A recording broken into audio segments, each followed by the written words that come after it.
Okay.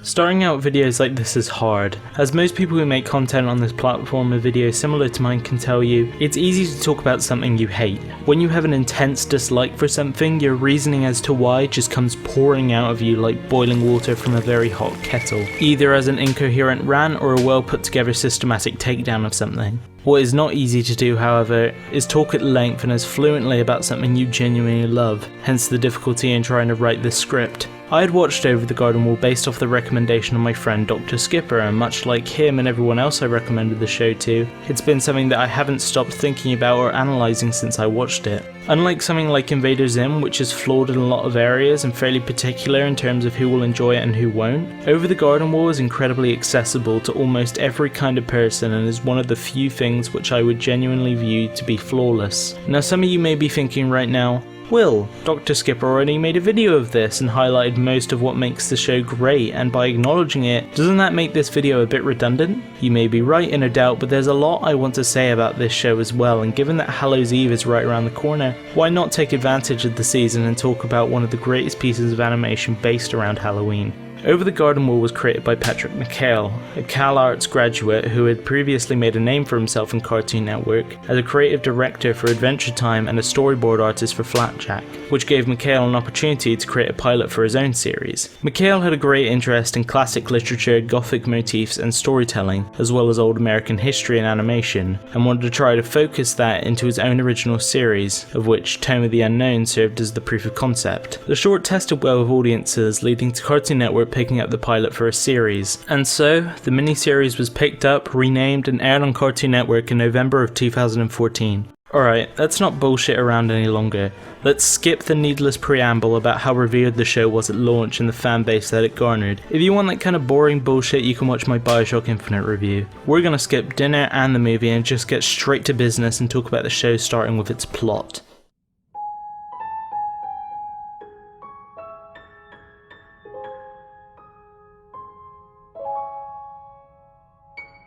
Over the Garden Wall is a story about two brothers named Wirt and Greg getting lost in a mysterious woods and trying to find their way back home. An incredibly basic premise in the surface, but much like The Unknown, when you stop to observe the full story, you realise there's so much more than what meets the eye. Getting the boring, objective point out of the way, this method of story structure allows for the writers to get creative with the plot of each episode, as whatever the writers choose to do with an episode will never distract from the show's overall goal of getting Wirt and Greg back home. So you can have episodes where they visit a little schoolhouse and fight a gorilla, an episode where our intrepid adventurers help a rich man get his ghoulish goddess, and a tale involving the trio of Wirt, Greg and Beatrice coming across a town of pumpkin people. This approach to series structure makes the show much more rewatchable in my opinion. Given that the show is only an hour and 50 minutes in total, the audience can retain important plot-relevant information and the show never has to re-explain its premise so the audience doesn't get lost to the beast of boredom. The show never has to, and never does, keep hammering home the stated goal of the characters in a way that is solely to benefit its audience instead of its story. However, that doesn't mean that there isn't an overarching story to Over Garden Wall, because there is, and every episode seeks to advance the growing plot, whether that be through developing characters, fleshing out the world, slowly creeping the show's tone towards something more gothic and atmospheric, or highlighting Wirt and Greg's journey down the 9 circles of hell. Oh yeah. Over the Garden Wall takes pretty overt inspiration from the 14th century poem Divine Comedy, or as it's more popularly known, Dante's Inferno. The poem is about a man called Dante, a self-insert of the author descending down the 9 layers of hell to try and get back home after getting lost in the woods, aided by the spirit of the Roman poet Virgil. Shut the fuck up! Even though Over the Garden Wall shares a lot of similarity with and is greatly inspired by Dante's Inferno, it's not really anything but that. Inspiration. Over the Garden Wall more uses Dante's Inferno as a neat visual inspiration or to serve as a skeleton for its story. Understanding the Inferno may make for a cool video comparing the stories of the two texts, but not one dedicated towards an ideological analysis. Over the Garden Wall isn't exactly critical of the Inferno or use it in any way that conveys a strong message, at least not to me. It's not what the Fountainhead is for Bioshock, what Ozymandias is for Watchmen, or what the Bible was for the Holy Mountain. All of these texts seek to either parody or critique their original text, and in the case of the Holy Mountain, uses its inspiration to make a statement. This isn't at all a bad thing, by the way. I find the similarities to Dante's Inferno to be really cool, but I don't think the depth goes beyond inspiration or mimicking aesthetic. I view Over the Garden Wall to be more of an adaptation of Dante's Inferno of anything. Much like how Spec Ops: The Line, Apocalypse Now, and the Umbara arc of Clone Wars are partial adaptations of Joseph Conrad's Heart of Darkness. And much like those works, understanding the original text adds so much context and intent behind certain story decisions. Each episode of Over the Garden Wall is meant to be symbolic for each layer of hell the brothers pass through in their journey to get back home. The first episode is merely the introduction to the unknown, easing us into the fantasy of the unknown, with the woodsman serving as a temporary Virgil, giving the brothers quick advice and guidance about the unknown before they are eventually forced to descend deeper into the unknown. The second episode shows the first layer of hell, Limbo, depicting what happens to souls who choose to remain and accept their place in Limbo / the unknown, in a place where its inhabitants literally exist between both life and death as skeletons. The third episode is the second layer, Lust. Miss Langtry believes that her lover, Jimmy Brown, is cheating on her with another woman, despite him only being gone for 3 days and only disappearing so that he can work up enough money to buy her a wedding ring. Miss Langtry's obsession with Jimmy's supposed infidelity makes her unable to teach and is one of the reasons for the schoolhouse for animals being in danger of closure.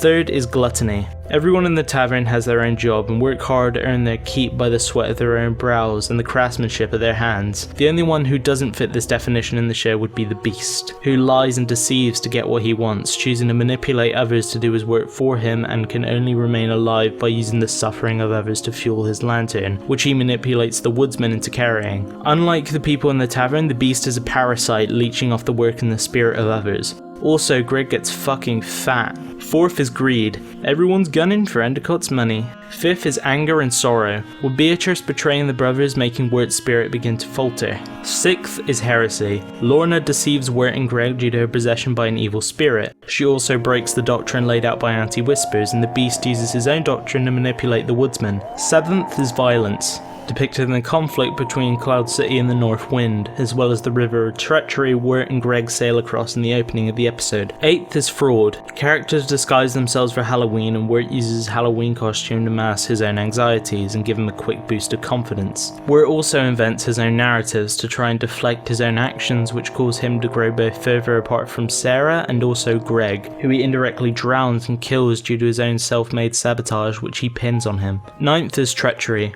personified by the Beast, who lies and manipulates children into performing useless tasks, forcing them to succumb to weakness or presenting more and more hopeless circumstances until they lose hope and give in to his influence. Every single episode serves some kind of purpose towards showing the 9 circles of hell found in Dante's Inferno, as well as putting Wirt and Greg through the trials that will either have them accept death and die in the lake as the Beast wanted, or try and cling on to life and escape the unknown of death. I titled this video A Modern Gothic Fairytale, and I'd say Over the Garden Wall fits that definition. As well as the Inferno, Over the Garden Wall also draws from various other works of older fiction. A lot of this is prevalent in the show's art style, but that's a segment for another timestamp. Key things that come to mind would be classical fairy tales like Alice in Wonderland depicting a stranger in a strange land, works of Edgar Allan Poe, and other works from 18th century literature. The show of course plays with Gothic stereotypes and tropes, like our preconceived expectations of Gothic imagery like skeletons and pumpkins, subverting our assumptions of good and bad. In the unknown, nothing is as it seems. Characters who seem trustworthy turn out to be dishonest. People who seem good turn out to be harboring some dark secret. Those who seem bad turn out to be good and untouchable beings who seem dominating and strong end up being reliant and weak. The show deals a lot in moral grey areas.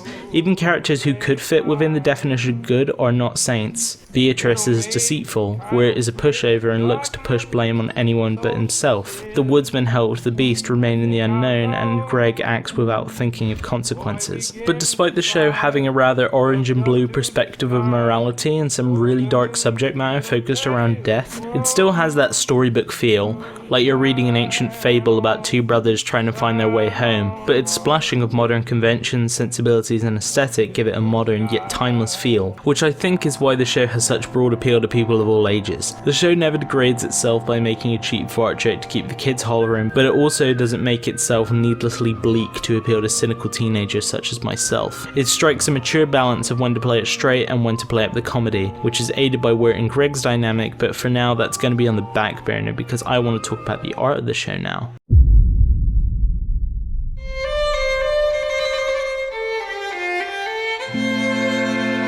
Over the Garden Wall might just be one of the most visually appealing pieces of animation I've ever seen. Like how McHale's writing was influenced by classic literature, the show's animation was influenced heavily by classic cartoons from the 1920s to the 1950s, with a lot of it being derived from old Fleischer and Disney cartoons like Betty Boop or Steamboat Willie. Every aspect of the show radiates such a reverence for the past, especially in its visuals. I hesitate to call it nostalgia, as everyone from that era is fucking bones. McHale most likely did not grow up with music like what is present in the soundtrack. He also probably didn't watch so many older cartoons in a context that wasn't academic. I struggle to try and assign a word to it, and maybe there is one out there that is exactly what I mean, but as of now I would say it's secondhand nostalgia. Akin to how nowadays you have millions of 15-year-olds nostalgic for a decade they never experienced due to their exposure to media from the time, taking the romanticism and simplicity from that era and forming an attachment to a somewhat false perception of the time period, when the reality was much bleaker. I think McHale's gained a similar mindset when absorbing art from all these different time periods, growing an attachment and fascination for the fantasy of a time period rather than its reality, replicating tropes, genre conventions, aesthetic sensibilities, atmosphere, and subject matter from the time period. Some of you may think I'm going on a tangent, and you'd be right because I am. This is all just a roundabout way of explaining why I think McHale became so committed to channeling old folklore, art, fantasy, and classic Americana in the show's visuals, with various techniques modernized and repurposed to suit the series. For example, the show's backgrounds draw from an old illustration technique from the 19th century called Chromolithography. A not very cost or time effective technique for modern art, sure, but it makes the show's backgrounds look amazing. A lot of the time it feels like you're watching a moving painting, which is definitely a cliche in reviewing visual art, but shut that trap because it's true. And that also applies to the show's cinematography, which was done to emulate popular photograph techniques, giving the show a much more cinematic look compared to other shows on Cartoon Network, and also so much more well animated. I find talking about animation and art direction to be quite a struggle, as I'm not an animator nor am I an art student. I don't know a lot of complex terms or how to eloquently describe what I find so appealing about a show's look. I know that I like the character designs and the environmental designs, but breaking down the science about what works so well about them would be a struggle even for people who know all the different terms for a character's head shape. I'm just a sucker for seeing old artistic sensibilities fused with modern techniques. McHale shaped the look of the unknown around old American folklore, paintings, past art movements, and even the McLowan Brothers board games, which creates a world which makes you feel lost and uncertain about what kind of place you're in, but there's also a level of approachability and ease that makes you enjoy the fantasy of the unknown. And I like how the animation is made to invoke similar feelings with older techniques incorporated into the movements of certain characters, and the little touch with the noses gives the show a distinctive look that makes it stand out from anything else on the network. However, when talking about Over the Garden Wall, the thing that is mostly talked about in relation to it being set apart from its contemporaries is its soundtrack. At night when the lake is a mirror and the moon rides the waves to the shore, a single soul sets his voice singing. When talking about Over the Garden Wall's soundtrack, Elijah Wood said that if the show were a record, it would be on a phonograph. And that's an apt description for the kind of thing Over the Garden Wall's soundtrack is going for. Much like other parts of the show, McHale and Blasting Company, the group responsible for composing the soundtrack, were committed to recapturing the feeling of older forms of music and condensing it down into an incredibly atmospheric soundtrack, with the soundtrack playing homage to various music genres like opera, wayward souls and wander through the darkness. There is a light for the lost and the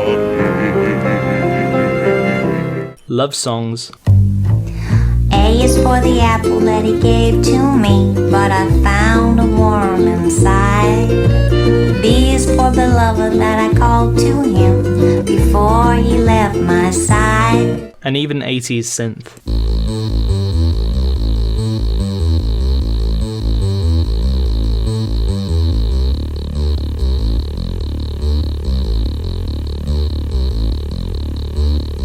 Elijah Wood also described this as taking old elements from the attic and rediscovering them from a modern angle. The soundtrack tries its best to be authentic to the time it's trying to replicate, but it is not afraid to add its own unique flair to the music. A lot of the soundtrack is drawn from more specific influences, and special care is taken to try and replicate its sources as faithfully and respectfully as possible, like Potatoes and Molasses, which was inspired by the Shirley Temple song Animal Crackers in My Soup. Animal crackers in my soup, monkeys and rabbits loop the loop. Gosh, oh gee, but I have fun swallowing animals one by one.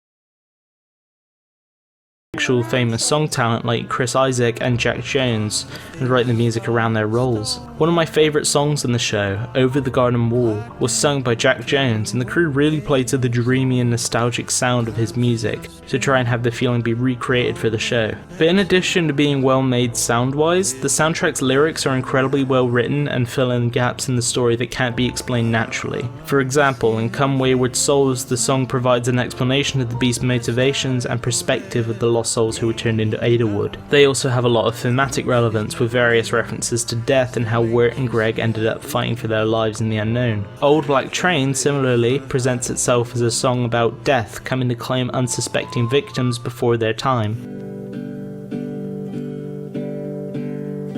There's an old black train a-comin', scraping along the iron. You don't need no ticket, boys, it'll take you when it's time.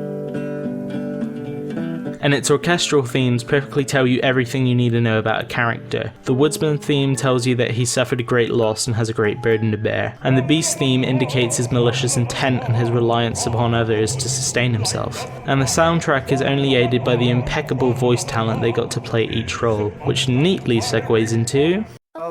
We're going to the pasture to meet Adelaide and Voice acting is one of the major pillars in animation for me, which I would say is on par with writing and actual animation. A lot like in live action, you can have the best writing in the world, but it's all for nothing if the only way the audience is experiencing it is through bland and emotionless performances. Over the Garden Wall's voice cast is not that. Every character is voiced exceptionally well and are incredibly well cast. A big pet peeve for me is when something stuffs itself with a celebrity voice cast that are only included so that they can have big names on the poster to help promote the show or movie. The problem I have with this is the same problem Jonan Vasquez had when he was casting for Invader Zim. If a voice is too famous or recognizable, then the audience will have a harder time getting immersed into the characters and show because all they'd be able to think about is the actor behind it. Onward would be an example. Chris Pratt and Tom Holland have very distinct and recognizable voices, and it's impossible to watch that film without thinking of them delivering their lines in a booth at least once. Whereas with Over the Garden Wall, the people who voice their respective characters fit perfectly, and not once does the acclaim of the people voicing them become distracting. In fact, a lot of people are surprised when I bring up who voiced who, like, wait, Tim Curry was in this? Every voice actor is just the character. Elijah Wood does a great job at playing a teenage boy who's timid and unsure of himself. Christopher Lloyd is fantastic playing a man who suffered a great loss and is looking to atone for his past sins. Even the kid actor playing Greg does a great job, and the guy they got to play the Beast is incredible and owns whatever scene he's in. One cannot trade the souls of children as if they were tokens. There has to be another way. No, there is only me. There is only my way. There is only the forest, and there is only surrender. The cast has popular or well-known talent in it like Elijah Wood, Christopher Lloyd, Chris Isaak, Tim Curry and John Cleese, but unlike something like Onward, they aren't so famous that hearing their voices is distracting and cuts through the immersion. Okay, at this point I'm getting kind of sick of talking about the technical aspects of the show, but they pale in comparison to the more personal aspects of a text, serving as icing on the cake, which in this case would be the characters. Over the Garden Wall has a plethora of characters that you could talk about for minutes on end, but if I want to get this video out by Halloween, I should condense the section down to what I consider to be the 3 most interesting and notable characters worthy of talking about, those being... The angels have gone. The songs have gone silent. You're sinking like a stone before the tide. The river runs cold.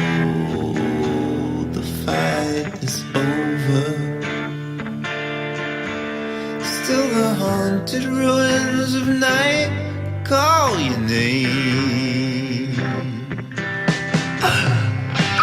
Wirt's character is one that I found myself connecting most to throughout the series. Wirt is a nervous, timid, indecisive teenager who is always anxious about what others think of him and lacks confidence. Not going into my personal life a lot, but I myself have struggled with this kind of thing before and still do now. Always worrying about what others think of you, constantly overthinking every little thing and being unconfident in your own ability. So seeing how the show portrays that insecurity in episode 9 was something I found to be very well handled, and making Wirt's character arc seem a lot more personal to me. Going from someone who can never stand up for himself to someone who is more responsible and confident. For as well as Over the Garden Wall being a show about death, it's also about growing up and learning to be in tune with both your younger spirit and your more mature reasoning. Wirt in the beginning of the show is in the awkward transitional phase of going from being a kid to an adult, and tries his hardest to act grown up and mature by pushing away Greg, who represents younger impulses and naivety. Wirt may be more mature than Greg in a lot of ways, but like Greg, he lacks accountability. And also his pessimism and self-awareness makes him more susceptible to losing hope, thus being turned into an Edelwood in the Beast's forest. At the end of the show, Wirt fully embraces and fulfills his role as the older brother and protector to Greg, being able to overcome the Beast by being confident in himself and outsmarting him. Wirt is probably my favourite character out of all the cast for the reason that I find him so relatable. There's also his dynamic with Greg, which I think is incredibly well written, but let's transition to that by talking about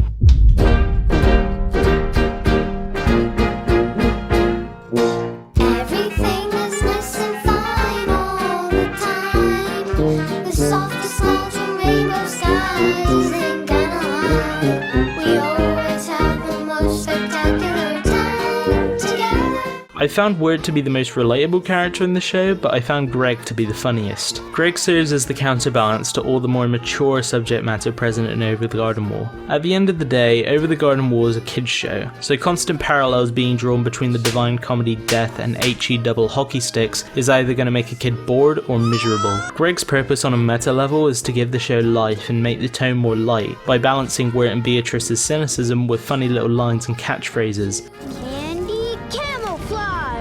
This isn't to say that Greg doesn't have a story purpose, because he does. A huge one in fact. Where Wirt is unsure of himself and realistic about the situations he's put in, Greg is extremely confident and optimistic, never giving up hope no matter the circumstance, and can be described as too naive to understand his circumstance due to his age. While writing this, I realised that being able to describe what works so well about this dynamic is proving to be a challenge, so I'm going to hand the microphone over to someone who more eloquently described the genius behind this dynamic than I could ever hope to. Wirt is the oldest out of the two and loves poetry and instruments, but is very awkward and cowardly. Greg is Wirt's younger half-brother and is very courageous and fearless, treating everything as a game while not understanding that his actions have consequences. Wirt and Greg are very opposite because Wirt is a teenager and Greg is 5 years old. And just like the Beast, Wirt and Greg are another reason why the show works. Greg and Wirt don't have complex narratives or hidden secrets. They're easy to understand, and that's why I love their dynamic. The creators had a clear message with these two, and it really had an impact on me. Being 18, I've got to experience being both a child and a teenager, and within the last 4 years, I've had some of the best and worst moments of my life. I can assure you that you've all heard the phrase, enjoy being a kid while it lasts. I never took it seriously at the time, but now I've really learned to understand it. Being a teenager is hard, and having the expectation to grow up and be responsible is hard, and having to say goodbye to your child self is even harder. Children are more artistic, happy, and charismatic because they don't have to fear judgment, consequence, or insecurity. And Wirt and Greg are the perfect interpretation of young adulthood and childhood. Wirt and Greg's journey across the unknown presents a great challenge to the major antagonist of the show, which if you can't already tell is going to be covered in this next segment. The Beast. It must be the Beast out there. The obsidian cricket of our inevitable twilight singing our requiem. He stalks like a knife. He sings like the four winds. He is the death of hope. There is only me. There is only my way. There is only the forest, and there is only surrender. The Beast is fucking terrifying to me. Not just because he's got an intimidating voice or a spooky design, it's because of what he represents. As far as the audience knows, the Beast is a presence in the unknown that has existed for as long as it has, always lurking in the forest and always taking lost souls. Let's not beat around the bush here. If the unknown is meant to represent purgatory, then the beast is meant to represent the devil. In my overall interpretation of what the show is trying to say through context clues, Wirt and Greg died or are dying in that lake, and the unknown is the place where lost souls in a state between life and death are taken to. The beast signifies both the devil and the temptation of death. If you give in to sickness or lose hope, then the beast makes you a tree in his forest. Therefore you die. But if you manage to endure, never lose hope and come out from the other side a better person, then you are spared from the beast. The beast is fueled by the death of lost souls, having them transformed into trees of edelwood which are melted down into oil to be fuel for the lantern that makes up his soul. Something about a parasitic creature that feeds off the misery of others or the manipulation of people like the woodsman for reasons that are purely malicious and selfish is a concept that I find incredibly unsettling. Everyone in the unknown knows who the beast is, and despite him only having a few minutes of overall screen time throughout the show, the beast's presence is always felt, whether that be through other characters mentioning him, or the trees that look like extensions of the branches on the beast's head. Every time the beast is mentioned by another character, they have an accompanying shadow behind them, and lines from the beast and context clues strongly insinuate that the beast is always listening, and has been there from the beginning. His power over the unknown being so great that he can control the weather to be in his favour or manipulate people into carrying out his own twisted form of reaping. There's definitely a lot more that can be said about the beast, but this video needs to be out by Halloween, so I'll have to end the talk about him here. In summation, Over the Garden Wall is one of the best pieces of Western animation out there, and one that I would highly recommend to anyone. The soundtrack is one of the best I've ever heard in a cartoon, the animation looks incredible, and the writing is impeccable. So yeah. Thanks for sticking around and getting to this part of the video. I have more projects in the works that I'm going to be taking my time with, such as this one, so I would really appreciate any feedback you have to give on this video. And have a happy Halloween.